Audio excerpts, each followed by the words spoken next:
Assalamu alaikum dear students. So if you are all doing well, welcome to the platform of Naina Academy. I am your host Mohammad Zulकर Naina.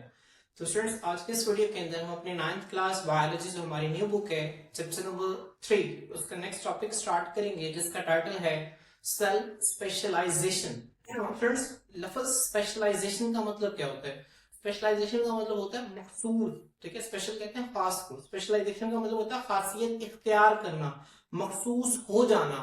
Cell specialisation का क्या मतलब हुआ? Cell का मखसूस हो जाना, cell का खास हो जाना, ये इसका लफ्जी मतलब बनता है. तो फ्रेंड्स जब हम इसकी डिटेल देखेंगे तो इसका मतलब ठीक है, इसकी डिटेल्ड एक्सप्लेनेशन जो है वो भी इसी से मुंसलिक है.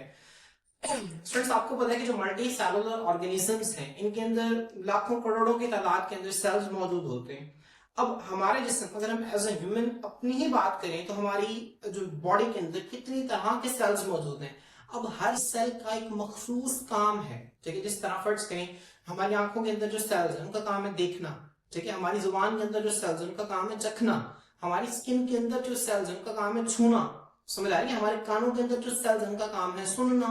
तो ये हम अपनी हमारे दिमाग के अंदर जो सेल्स हैं उनका काम है कि उन्होंने क्या करना है, पैगाम को लेना है और उसको प्रोसेस करना है. तो अगर हम अपने ही जिस्म की बात करें तो हमारे जिस्म के अंदर कितनी तरह के सेल्स हैं. मैं आप लोगों को और इसमें और मिसालें देता हूँ. हमारे ब्लड के अंदर 3 तरह के सेल्स हैं. व्हाइट ब्लड सेल्स हमें पता है कि वो हमारे जिस्म की आर्मी है. वो हमारे जिस्म को क्या करते हैं, जो उनका काम है कि दुश्मनों से लड़ना. अब प्लेटलेट्स का काम है खून को जमाना. जो रेड ब्लड सेल्स हैं उनका काम है ऑक्सीजन और कार्बन डाइऑक्साइड को लेकर जाना. हम पढ़ेंगे भी इसे. अगर हम इंसानी जिस्म की बात करें तो हमारे जिस्म के अंदर कितनी तरह के सेल्स हैं और हर सेल का एक खास काम है. अब स्टूडेंट्स ये जो हर सेल का एक खास काम है ना, ये स्पेशलाइज्ड वर्क है हर सेल का. लेकिन आपको ये बात पता होनी चाहिए कि जब सेल्स बन रहे होते हैं, ठीक है, आपको पता है कि स्पर्म और एग मिलकर जाइगोट बनाते हैं. जाइगोट एक सिंगल सेल है. स्पर्म और एग, ठीक है, एक जानदार ऐसे ही बनता है. जब स्पर्म जो है ये एग के साथ मिलता है तो क्या बनता है स्टूडेंट्स? बनता है जाइगोट. और जाइगोट जो है ये एक सिंगल सेल है. इससे आगे एक मुकम्मल जानदार बनता है. जो सेल है तकसीम होकर नए सेल्स बनाता है. अब जब नए सेल्स बन रहे होते हैं ना तो वो तमाम के तमाम नए सेल्स एक जैसे होते हैं. फिर क्या होता है स्टूडेंट्स, वो जो नए सेल्स हैं उनके अंदर कुछ खास किस्म के केमिकल रिएक्शंस होते हैं, कुछ खास किस्म के स्ट्रक्चर के अंदर चेंजेस आती हैं, जिसकी वजह से हमारे जिस्म के कुछ सेल्स जो हैं वर्ष कहने जाइगोट से कुछ सेल्स बनते हैं. वो कोई सेल आंख बना देगा, कोई नाक बना देगा, कोई दिल बना देगा, कोई दिमाग बना देगा, कोई टांगे बना देगा. समझ आ रही है स्टूडेंट? तो ये जिस्म के अलग अलग सेल्स हैं. ठीक है, जब वो बनते हैं तो बिल्कुल एक जैसे होते हैं, लेकिन उसके बाद कुछ खास प्रोसेस होते हैं, कुछ खास रिएक्शंस होते हैं उन सेल्स के अंदर, जिनके बाद वो सेल्स मखसूस हो जाते हैं जिस्म का एक मखसूस हिस्सा बनाने के लिए. समझ आ रही है स्टूडेंट्स? अब जो सेल्स की तकसीम है ये सिर्फ इंसानों के अंदर ही नहीं होती बल्कि ये सेल्स की तकसीम पौधों के अंदर भी होती है. तो स्टूडेंट्स आए अब हम इसको डिस्कस करते हैं बुक से कि बुक में वो क्या कहते हैं. मल्टी ऑर्गेनिजम्स, मल्टी का मतलब होता है, मल्टी सेलुलर का क्या मतलब है? ऐसे जानदार जिनमें सेल्स जो है बहुत सारे सेल्स पाए जाते हैं, लाखों करोड़ों की तादाद के अंदर सेल्स पाए जाते हैं. इन्हें हम मल्टी सेलुलर ऑर्गेनिजम्स कहते हैं. ठीक है, वो जानदार जिनमें सेल्स बहुत ज्यादा कसरत से पाए जाते हैं, बहुत ज्यादा सेल्स मौजूद होते हैं. मल्टी सेलुलर ऑर्गेनिजम्स में there are different types of cells. Cells की बहुत सारी इकसाम होती हैं. ईच टाइप हर किस्म के जो सेल है हैज अ स्पेसिफिक स्ट्रक्चर. तो उसके खास अंदर स्ट्रक्चर का मतलब होता है साथ, मतलब एक जो सेल है ना, एक जो मखसूस सेल है उसके खास अंदर से एक स्ट्रक्चर होता है उसका. ठीक है, परफॉर्म स्पेशल फंक्शन, वो खास फंक्शंस परफॉर्म करते हैं. मिसाल के तौर पर अगर मैं बात करूं हमारी आंख के सेल्स की, तो हमारी जो आंख का सेल है उसका खास स्ट्रक्चर होगा जिसका काम क्या होगा, जिसका काम होगा देखना. अब हमारी जो नाक का सेल है वो कभी भी नहीं देख सकता. समझ आ रही है? वो कभी भी नहीं देख सकता. क्यों? क्योंकि उसके अंदर वो स्ट्रक्चर डेवलप ही नहीं हुआ, उसके अंदर वो स्ट्रक्चर बना ही नहीं है जो कि देखने में मदद देगा. तो हमारे जिस्म के अंदर कई तरह के सेल्स हैं और हर तरह के सेल्स है ना जो उनका एक खास स्ट्रक्चर है और उनका एक खास फंक्शन को परफॉर्म करते हैं. फ्रेंड्स को क्या कहते हैं? कहते हैं cells are formed by cell division. Cell division का मतलब होता है सेल की तकसीम. जब सेल्स तकसीम होते हैं तो एक सेल से 2 सेल्स बनते हैं, 2 से आगे 4 बनते हैं. तो जब सेल्स जो है वो तकसीम होते हैं तो जब नए सेल्स बनते हैं दे आर ऑल सिमिलर. तो वो जितने भी नए सेल्स बनते हैं वो तमाम के तमाम एक जैसे होते हैं. मेरी बात समझ में आ रही है?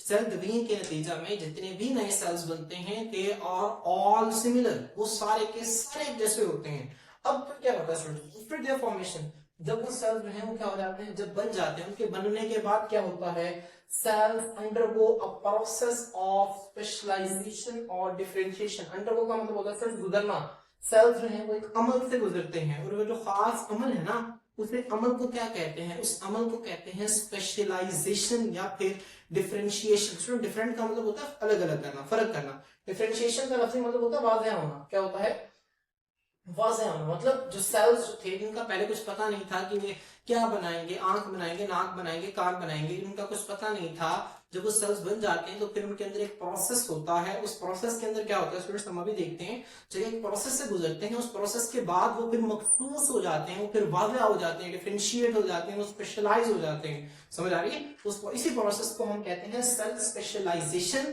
सेल्स का मखसूस होना, सेल्स का खास होना, या डिफरेंशिएशन, या फिर सेल्स का वाज़ेह होना। क्लियर स्टूडेंट, आगे देखें अब इस प्रोसेस के अंदर होता क्या, during this process they get special sizes. अब स्पेशलाइजेशन में क्या होता है, वो खास किस्म के साइजेस को अचीव करते हैं। मतलब बॉडी के डिफरेंट सेल्स के अलग अलग साइजेस हैं। मसल सेल है वो साइज में लंबे हो जाएंगे, समझ आ रही है। अगर मसल सेल है वो साइज में लंबे हो जाएंगे, अगर स्पर्म सेल है वो साइज में छोटे हो जाएंगे। हमारे जिस्म के अंदर मौजूद हर सेल का अपना साइज है, समझ आ रही है। तो खास किस्म के साइजेस को अचीव करते हैं, खास किस्म के स्ट्रक्चर्स को डेवलप करते हैं। स्ट्रक्चर का मतलब है अपने अंदर खास किस्म की चीजें बनाते हैं। हम देखेंगे जब हम इन सेल्स को डिस्कस करेंगे ना, हर सेल के अंदर खास किस्म की चीज है जो कि मखसूस काम कर रही है। तो वो क्या करते हैं, ठीक है, वो पर्टिकुलर जो उसने काम करना, उसी हवाले से उसी के मुताबिकत के अंदर वो क्या करते हैं, अपने अंदर स्ट्रक्चर्स को बनाते हैं। And metabolic features, metabolic features, metabolism मैंने आपको बताया था। मेटाबॉलिक फीचर्स से मुराद क्या है, अब सबसे पहले मेटाबॉलिज्म को समझें। एक इंसान के अंदर या एक जानदार के अंदर जितने भी केमिकल रिएक्शंस होते हैं उनको मजमूई तौर पर मेटाबॉलिज्म कहते हैं। फ्रेंड्स, यहाँ पे मेटाबॉलिक फीचर्स से क्या मराद है, फीचर्स कहते हैं खसूसियात को। मेटाबॉलिक फीचर्स का क्या मतलब है, उनके अंदर खास किस्म के रिएक्शंस होते हैं जो कि उन सेल्स को मखसूस बनाने की सलाहियत रखते हैं। समझ आ रही है। तो स्टूडेंट्स फिर क्या होता है, एज अ रिजल्ट जब ये सब कुछ हो जाता है तो दे बिकम स्पेशलाइज्ड, वो मखसूस हो जाते हैं, वो खास हो जाते हैं। समझ आ रही है। तो स्टूडेंट आपने इसकी डेफिनेशन कहाँ से करनी है, आपने पहली दो लाइन नहीं करनी, आप इसको भी काट के आपने यहाँ से स्टार्ट करना है। जब आप याद करने लगेंगे यहाँ से लेकर आपने एंड तक करना है, ठीक है। मैं दोबारा से इसको रिपीट कर रहा हूँ। सेल जो है वो सेल की तकसीम के नतीजे में बनते हैं, तो उस तमाम के तमाम एक जैसे होते हैं। बनने के बाद क्या होते हैं, सेल जो है वो एक अमल से गुजरते हैं। उस अमल को क्या कहते हैं, उस अमल को कहते हैं स्पेशलाइजेशन या फिर डिफरेंशिएशन। समझ आ रही है। डिफरेंशिएशन का मतलब क्या होता है, वाज़ेह होना। स्पेशलाइजेशन का मतलब क्या होता है, मखसूस होना, ठीक है। अब इस प्रोसेस में क्या होता है, दे गेट स्पेशल साइजेस, तो खास किस्म के साइजेस को अचीव करते हैं। फिर क्या करते हैं, स्ट्रक्चर्स को डेवलप करवाते हैं, और फिर मेटाबॉलिक फीचर्स, ठीक है, वो खास साइजेस अचीव करते हैं, स्ट्रक्चर्स डेवलप करवाते हैं, और मेटाबॉलिक फीचर्स को जो है वो डेवलप करवाते हैं, जो कि फिर उन्हें क्या कर देते हैं, स्पेशलाइज कर देते हैं, मखसूस कर देते हैं। और अदर जिसके नतीजे में दे बिकम स्पेशलाइज्ड, वो फिर मखसूस हो जाते हैं, वो खास हो जाते हैं। फ्रेंड्स, मैं उम्मीद करता हूँ कि आप लोगों को सेल स्पेशलाइजेशन की समझ आ गई होगी। आम जुबान में ये कि एक नया जो बनने वाला सेल है ना, ठीक है, वो जिस्म का कौन सा हिस्सा बनाएगा, इस बात का पता चलना, ठीक है, जिस्म के किसी खास हिस्से में कन्वर्ट हो जाना, इसी को ही हम सेल स्पेशलाइजेशन कहते हैं। समझ आ रही है। मिसाल के तौर पर अगर एक नया सेल है, उसे आंख बनानी, तो मैं कहूंगा ये जो सेल है ना, आई के अंदर डिफरेंशिएट हो गया है, ये आई का स्पेशलाइज्ड हो गया है। मतलब कि आंख के सेल में, ठीक है, खास आंख का सेल हो गया, आंख के सेल में ये वाज़ेह हो गया कि आंख का सेल है, ठीक है। इस अमल को सेल स्पेशलाइजेशन या फिर इसका दूसरा नाम क्या है स्टूडेंट्स, डिफरेंशिएशन। मेरे साथ रिपीट करें, डिफरेंशिएशन, डिफरेंशिएशन, डिफरेंशिएशन, ठीक है। तो फ्रेंड्स, मैं उम्मीद करता हूँ कि आप लोगों को इसकी समझ आ गई होगी।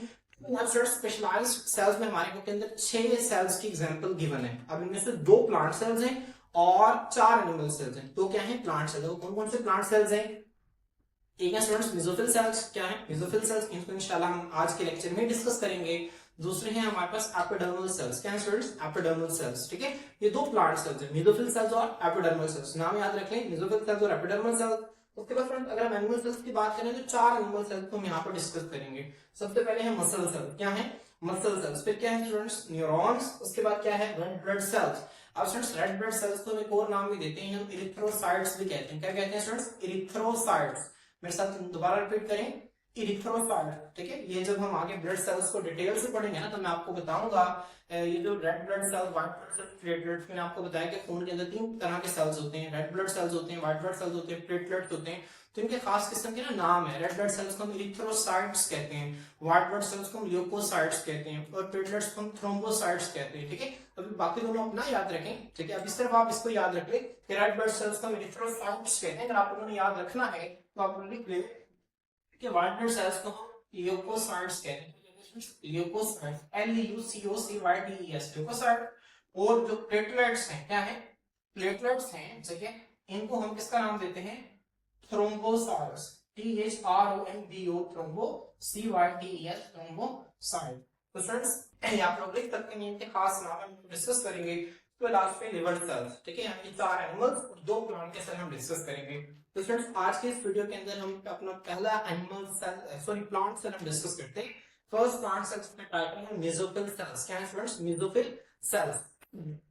अब फ्रेंड मेसोफिल सेल्स बहुत आसान है, आपने इसके मतलब कुछ बातें ध्यान रखनी है, बाकी आप लोगों ने सारा बेसिक पढ़ा हुआ है। मेसोफिल सेल्स ये ग्रीन सेल्स होते हैं जो कि पौधों के पत्तों के अंदर पाए जाते हैं, पत्तों के अंदर पाए जाते हैं। और ये काम क्या करते हैं, ये करते हैं फोटोसिंथेसिस। क्या करते हैं स्टूडेंट्स, फोटोसिंथेसिस। ठीक है, तो आसान जुबान में अगर आपको मेसोफिल सेल्स के बारे में बताऊं तो ये पत्ते के अंदर खास किस्म के सेल्स हैं जो फोटोसिंथेसिस करते हैं। अगर आपसे पेपर में एमसीक्यू आ जाता है कि फोटोसिंथेसिस जो है वो किन सेल्स के अंदर होती है, तो वो होती है मेसोफिल सेल्स के अंदर। मेसोफिल सेल्स के अंदर फोटोसिंथेसिस होगी। फोटो का मतलब है लाइट, सिंथेसिस का मतलब है क्या है, फोटोसिंथेसिस क्या है, एक ऐसा अमल है जिसमें जो पौधा है वो सूरज की रोशनी की मौजूदगी में अपनी खुराक को खुद तैयार करता है। इस अमल को स्टूडेंट्स हम क्या कहते हैं, फोटोसिंथेसिस कहते हैं। अब हमने पढ़ा कि फोटोसिंथेसिस जो है उसके लिए खास ऑर्गेनेली चाहिए जिसका नाम क्या है, क्लोरोप्लास्ट। क्या है स्टूडेंट्स, क्लोरोप्लास्ट। और क्लोरोप्लास्ट जो है फोटोसिंथेसिस को कैसे करता है, क्योंकि उसके अंदर एक ग्रीन कलर का एक पिगमेंट होता है स्टूडेंट, जिसको हम क्लोरोफिल का नाम देते हैं। किसका नाम देते हैं, क्लोरोफिल का। वो क्लोरोफिल अब कैसे फोटोसिंथेसिस करता है, वो सनलाइट, सूरज की रोशनी को जज़ब करता है और जज़ब करने के बाद उसको केमिकल एनर्जी के अंदर कन्वर्ट कर देता है। तो स्टूडेंट इस तरह से क्या करता है, ये फोटोसिंथेसिस करते हैं, मेसोफिल सेल्स फोटोसिंथेसिस करते हैं। स्टूडेंट्स मैंने आप लोगों के लिए यहाँ पर डायग्राम बनाई है, आपकी बुक में डायग्राम है, तो आप लोगों ने इसको ड्रॉ करना है। अब वो डायग्राम देखें तो काफी मुश्किल है, आपने इस तरह की डायग्राम नहीं बनानी, क्योंकि जाहिर सी बात है वो तो माइक्रोस्कोप से पिक ली गई है, वो तो एक 3D डायग्राम है, हम हाथ से उसको, ठीक है, हमारे बच्चे जो है हाथ से तो इस तरह से नहीं ना बना सकते। तो आप लोगों ने जब पेपर पर डायग्राम ड्रॉ करनी है तो आप लोगों ने इस तरह से करना है। मैं आप लोगों को सिखा भी देता हूँ कि आप लोगों ने डायग्राम जो है वो कैसे ड्रॉ करनी है। ठीक है, मैं आप लोगों को इसको रेस करके मैं आप लोगों को यहाँ पे बता देता हूँ कि आप लोगों ने डायग्राम को किस तरह से ड्रॉ करना है। आप लोग जो है क्या करें, जैसे जैसे मैं बताता जाता हूँ। मेसोफिल सेल्स जो है, देखिए इसको आपने इसकी एक हेडिंग्स बना लें, जिस तरह से मैंने यहाँ पे हेडिंग्स बनाई हुई हैं, और दूसरा आप लोग मेरे साथ डायग्राम को ड्रॉ करें। सबसे पहले आपने क्या करना है, इस तरह देखिए कितना आसान है, आपने इस तरह से सेल बनाना है, उसके बाद एक और सेल बना दिया, 2-3 सेल्स बना रहे हैं, उसके बाद आप ये पेन से बनाए, उसके बाद क्या करें, आप मार्कर पकड़, ठीक है, यहाँ पे जिस तरह फली होती है, फलीदार इस तरह से सेल्स आपने बनाने हैं। ठीक है, ये 2 सेल्स आपने बना दिए, उसके बाद फिर 3 एक सेल इधर बना दे। ठीक है, ये 3 एक सेल्स हमने इधर बना लिए। उसके बाद क्या करें, थोड़ा सा 4-5 लाइनें, ठीक है, उसके ऊपर छोड़कर फिर पेन से ऊपर इस तरह से ड्रॉ कर लें। ठीक है, अब यहाँ पे आपने स्पेस नहीं छोड़नी, मुसलसल इस तरह से ड्रॉ कर लिए। फ्रेंड्स आपने क्या करना है, ठीक है, यहाँ पे ना हमने खास किस्म के सेल्स ड्रॉ करने हैं जिन्हें मेसोफिल सेल्स कहते हैं। ठीक है, मैं तो ग्रीन से ड्रॉ कर रहा हूँ, लेकिन आप लोगों को ग्रीन से ड्रॉ नहीं करेंगे क्योंकि आपको ग्रीन अलाउ नहीं है। तो आप अपने मार्कर के साथ, ठीक है, या मतलब पहले वाली लाइन है ना, जो अगर आपने पेन से ड्रॉ की है तो आप नीचे वाले मार्कर से कर लें या बार पॉइंट से कर लें, जैसे आपको बेहतर लगता है, ताकि फर्क हो, कि फर्क पता चल रहा हो कि ये सेल्स और ये सेल्स अलग अलग हैं। ठीक है, तो यहाँ पे आप इस तरह से ना, आप क्या करें, इस तरह से सेल्स ड्रॉ करना शुरू कर दें, ड्रॉ कर देंगे मेरे साथ। ठीक है, देखें कितना आसान है। देखिए स्टूडेंट, जब आप इस तरह से ड्रॉ कर लेंगे तो यहाँ पे आप इस तरह से ना गोल गोल सर्कल्स, नुमा सेल्स बना देंगे। स्टूडेंट्स अब यहाँ पे आप इसे क्या करें, आप लेबल कर दें। लेबलिंग आप कैसे करेंगे, जो नीचे वाली है इसको आप नाम देते हैं लोअर एपिडर्मिस। इसका नाम देते हैं स्टूडेंट्स लोअर एपिडर्मिस। मैं खुद रिपीट करें, लोअर एपिडर्मिस। स्टूडेंट्स जो ऊपर वाला है इसको हम नाम देते हैं अपर एपिडर्मिस। किसका नाम देते हैं, अपर एपिडर्मिस का नाम देते हैं। उसके बाद फ्रेंड्स देखिए, आप जो ग्रीन कलर के सेल्स हैं इनको हम कहते हैं मेसोफिल सेल्स। क्या कहते हैं फ्रेंड्स, मेसोफिल सेल्स कहते हैं। ठीक है, उसके बाद जो आपको फलीनुमा सेल्स नजर आ रहे हैं, इन दोनों को हम कहते हैं गॉड सेल्स। क्या कहते हैं स्टूडेंट, गॉड सेल्स कहते हैं। आपने इसको अच्छी तरह से ज़हन में रखना है। और इन गॉड सेल्स के दरमियान एक छोटा सा सुराख है। कहते हैं ये जो सुराख है ना, ये पत्ता है। अब पत्ता अगर आप देखिएगा ना, इस तरह से पत्ते का स्ट्रक्चर ये होता है। अब ये गाउंड सेल ना पत्ते के यहाँ पर मौजूद होते हैं, यहाँ पर पत्ते के गार्ड सेल मौजूद होते हैं। अब फ्रेंड्स अगर आप देखेंगे तो गाउंड सेल्स एनवायरनमेंट, माहौल में पत्ते के अंदर की सतह में दरवाजे का काम कर रहे हैं। तो जो दरवाजा है ना, इसको हम कहते हैं स्टोमेटा। क्या कहते हैं फ्रेंड्स, स्टोमेटा। आपने इसको अच्छी तरह से याद रखना, क्या नाम है इसका, स्ट्रोमेटा आपके लिए बहुत इंपॉर्टेंट है। आपको ये first year 10th first year second year में काम आएगा। स्ट्रोमेटा क्या होता है, एक डेफिनेशन उसको याद कर लें। क्या है वो definition, opening of guard cells is called stromata. मैं इसको दोबारा रिपीट करें, opening of guard cells is called stromata. शाबाश, दोबारा रिपीट करें मेरे साथ, opening of guard cells is called stromata. ठीक है, मेरे साथ दोबारा रिपीट करें, opening of guard cells is called stromata. अब आपको डेफिनेशन नहीं भूलेगी। ठीक है, आपने इसको अच्छी तरह से याद रख लेना। आपको 10th में, फर्स्ट ईयर में, सेकंड ईयर में, इवन एंड में भी, जब 9th क्लास हम अपने बुक एंड वाले चैप्टर्स पढ़ रहे होंगे, वहां पे भी आप लोगों को ये काम आएगा। तो फ्रेंड्स, ये स्ट्रोमेटा है और ये मेसोफिल सेल्स हैं। आपने इस तरह से इसको लेबल कर देना है। आप लोगों ने इसके सारे डायग्राम भी बनानी है। ठीक है, मैंने आप लोगों को यहाँ पे डायग्राम बना दी है और यहाँ पे मैंने आप लोगों को सिखा भी दिया कि आप लोगों ने इस डायग्राम को कैसे बनाना है। स्टूडेंट आइस को रीड कर लेते हैं। वो कहते हैं मेसोफिल सेल्स क्या है, दे आर ग्रीन सेल्स। ये क्या है, ग्रीन सेल्स। ग्रीन सेल्स क्यों है, क्योंकि इनके पास क्लोरोप्लास्ट मौजूद है। ठीक है, जो कि पत्तों के अंदर मौजूद होते हैं, प्रेजेंट इन लीव्स। ये इंपॉर्टेंट है, लीव्स के अंदर पाए जाते हैं। फंक्शंस, दे आर स्पेशलाइज्ड, मखसूस हैं फॉर फोटोसिंथेसिस। अब स्टूडेंट्स देखिए, पौधे के अंदर और भी तो सेल्स हैं, जाइलम सेल्स हैं। हमने पढ़ा जाइलम पानी को लेके जाता है, फ्लोएम खुराक को लेके जाता है, मैंने आप लोगों को बताया था ना। ठीक है, इसी तरह स्टूडेंट्स पत्ते के अंदर और भी तो सेल्स हैं, लेकिन अब ये खास क्यों है फोटोसिंथेसिस के लिए, क्योंकि इसके अंदर इसका स्ट्रक्चर ऐसा है, इसके अंदर क्लोरोप्लास्ट बहुत ज्यादा है। ठीक है, इसका स्ट्रक्चर इसने अपने आप को अडेप्ट इस तरह से किया हुआ है, इसके मेटाबॉलिक फीचर्स इस तरह के हैं, इसका साइज इस तरह का है कि इसकी पोजीशन इस तरह की है कि ये फोटोसिंथेसिस सबसे अच्छे परफॉर्म कर सकता है। इसी वजह से हम कहते हैं ये स्पेशलाइज्ड है फोटोसिंथेसिस के लिए। अब स्टूडेंट्स में क्या होता है, they contain large number of chloroplast. इनमें क्लोरोप्लास्ट की बहुत बड़ी तादाद होती है। ठीक है, आपको बताया कि क्लोरोप्लास्ट के अंदर क्या होता है, ग्रीन पिगमेंट होता है, जिसे हम क्या कहते हैं, क्लोरोफिल कहते हैं। ठीक है, अब वो क्लोरोफिल है, क्या करते हैं, कैसे ग्लूकोज को तैयार करते हैं, कैसे खुराक को तैयार करते हैं। वो क्या करता है, नेसेसरी है वो कैप्चरिंग। कैप्चरिंग का मतलब होता है पकड़ना। लाइट एनर्जी को पकड़ता है, लाइट एनर्जी को पकड़ कर कन्वर्ट कर देता है केमिकल एनर्जी में, और उस केमिकल एनर्जी को ग्लूकोज बनती है जिससे, और फिर उस ग्लूकोज को हम लेते हैं, फिर हम उससे जो है वो एनर्जी हासिल करते हैं। तो स्टूडेंट इस तरह से पौधा जो है अपनी खुराक को तैयार करता है, फोटोसिंथेसिस करता है। ठीक है, सेम वही पिछली लाइन है जो हमने पहले कई मरतबा पढ़ लिया है तो क्लास में मुतालिक। ठीक है, वही लाइन दोबारा यहाँ पे लिखी हुई है स्टूडेंट्स। उसके बाद आप हेडिंग देंगे शेप एंड अरेंजमेंट की। किसकी हेडिंग देंगे, शेप एंड अरेंजमेंट की। स्टूडेंट्स इसके अंदर पत्ते के अंदर जो क्लोरोप्लास्ट है, ठीक है, अब इसके अंदर देखिए बहुत बड़ी तादाद के अंदर क्लोरोप्लास्ट मौजूद होते हैं। अब क्लोरोप्लास्ट, अब इन सेल्स को हम कहते हैं मेसोफिल सेल्स, जिनमें फोटोसिंथेसिस होती है। अब पत्ते के अंदर मेसोफिल सेल्स की इस तरह से शेप और अरेंजमेंट होती है कि ये फोटोसिंथेसिस को बहुत अच्छे तरीके से परफॉर्म कर सकते हैं। ठीक है, तो फ्रेंड्स यहाँ पे देखेंगे लिखा हुआ है शेप अरेंजमेंट। इनकी जो शेप है, शक्ल, और इनकी जो तरतीब है इसके अंदर, लीव के अंदर वो मुनासिब होती है और मैक्सिमम एब्जॉर्प्शन ऑफ लाइट, ताकि वो रोशनी को ज्यादा से ज्यादा जज़ब कर सके। समझ आ रही है? मतलब देखिए, हम यहाँ पे हर तरह से मेसोफिल सेल्स पड़े हुए हैं, हर साइड पड़े हुए हैं, ताकि कहीं पर भी रोशनी आए तो वो क्या कर ले, फौरन से मेसोफिल सेल्स को क्या कर ले, पकड़ ले और उसको जो है केमिकल एनर्जी में कन्वर्ट करके उससे ग्लूकोज को तैयार कर ले। इनके जो शेप और अरेंजमेंट है वो इस तरह इतनी मुनासिब होती है कि रोशनी की मैक्सिमम अब्जॉर्प्शन हो सके और ज्यादा से ज्यादा फोटोसिंथेसिस हो सके। तो स्टूडेंट्स, होपफुली आपको आज का लेक्चर जो है वो अच्छी समझ में आ गया होगा। आप लोगों ने सेल स्पेशलाइजेशन की डेफिनेशन करनी है, साथ मेसोफिल सेल्स की आप लोगों ने ये सारा मेसोफिल सेल्स के पार्ट्स बना के आपने लिखना है, और साथ आप लोगों ने ये डायग्राम भी ड्रॉ करनी है, आप लोगों को ड्रॉ करनी आनी चाहिए। तो फ्रेंड्स, मैं उम्मीद करता हूँ कि आप लोग जो है इसको अच्छी तरह से याद करेंगे। आप लोगों ने क्या करना है, आप लोगों ने इसको अच्छी तरह से याद करके लिख के देखना है, डायग्राम की प्रैक्टिस करनी है। काइंडली चैनल को सब्सक्राइब करें, वीडियो को लाइक करें, अपने फ्रेंड्स के साथ जरूर शेयर करें, ताकि ये मुफीद वीडियोस हम बना रहे हैं ज्यादा से ज्यादा बच्चों तक पहुंच सके, ज्यादा से ज्यादा बच्चे से फायदा उठा सकें। आज के लिए इतना ही, अल्लाह हाफिज।